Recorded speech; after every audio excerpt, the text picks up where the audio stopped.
বৈষম্য বিরোধী ছাত্র আন্দোলনে নিহত রিপন মিয়া হত্যা মামলায় চাঁদাবাজি বন্ধের দাবিতে সংবাদ সম্মেলন করেছেন নিহত রিপনের স্ত্রী খাদিজা বেগম।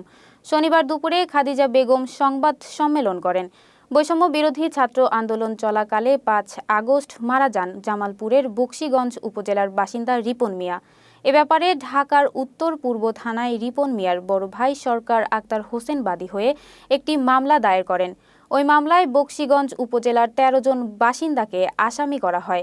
আসামিদের মধ্যে বকশীগঞ্জ পৌরসভার সাবেক মেয়র নজরুল ইসলাম সওদাগর ও সাবেক উপজেলা ভাইস চেয়ারম্যান জাহিদুল ইসলাম জুমান তালুকদার সহ এলাকার গণ্যমান্য ব্যক্তি রয়েছেন।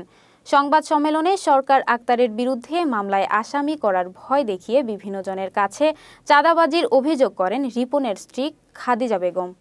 আমার স্বামী হত্যার সাথে তারা কেউই জড়িত না, কারণ তারা তো আমার স্বামীকে মারে নাই, বা আমার স্বামী ওই সময় যেই সময় মারা গেছে তারা তো ওখানে ছিল না।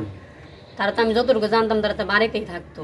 আমার স্বামীর জন্য যে যে মামলাগুলো দিচ্ছে, যার যার নাম দিচ্ছে, তারা কেউই আমার স্বামীর সাথে স্বামী হত্যার মামলার সাথে জড়িত না।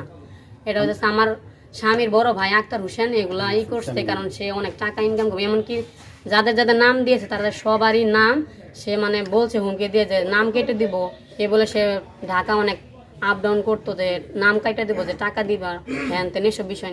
আমার স্বামী বেঁচে থাকতে আমার স্বামীর একটা অ্যাক্সিডেন্ট হয়েছিল। অ্যাক্সিডেন্টের কারণে আমি অনেক টাকা ঋণ করি। ঋণ করার পর আমার স্বামীর পিছে আমি অনেক টাকা, প্রায় 1.5 লাখের মতো আমি আমার স্বামীর পিছে খরচ করছি। এখন আমি গার্মেন্টসে চাকরি করি, আমার একা এসব দিতে অনেক কষ্ট হয়ে যায়। আমার স্বামী যত অনুদান আসছে, এটা আমার আমার বাড়িতে হোক বা আমার স্বামীর বাড়িতেই হোক আসছে, এটা আমাকে কিছু দেয় নাই।